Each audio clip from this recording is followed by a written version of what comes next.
বিগত ১৭ বছর পুলিশকে একটি বিশেষ দলের পেটোয়া বাহিনী হিসেবে ব্যবহার করা হয়েছিল বলে মন্তব্য করেছেন পুলিশ মহাপরিদর্শক আলী হোসেন ফকির।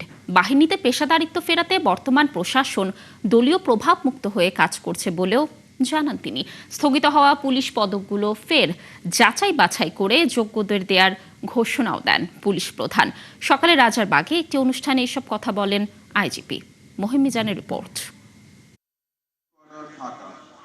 রাজারবাগ পুলিশ লাইন্সের ঐতিহাসিক মাঠে আইজিপি পদক অনুষ্ঠানে যোগ দেন পুলিশ প্রধান।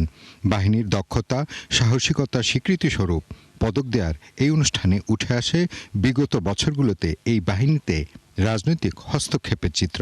এই সময় আইজিপি বলেন, দীর্ঘ প্রায় 2 দশক পুলিশকে জনগণের সেবক হতে না দিয়ে একটি রাজনৈতিক দলের লাঠিয়াল বাহিনীতে পরিণত করা হয়েছিল।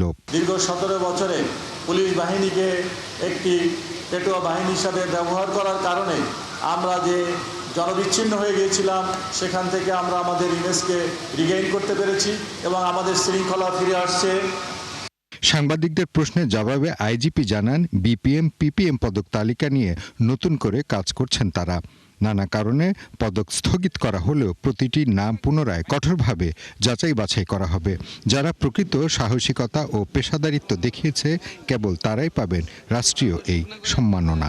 পদক নিয়ে একটা বিতর্ক তৈরি হয়েছে যে আসলে পদক স্থগিত করা হয়েছে কেন, বিতর্কিত ছিল এই কারণে নাকি অন্য কোনো আমরা আসলে কোনো কিছু বিষয়ে কোনো বিতর্ক নাই, ওগুলা স্ক্রুটিনি চলতেছে, ইনশাল্লাহ আপনারা ভবিষ্যতে দেখতে পাবেন।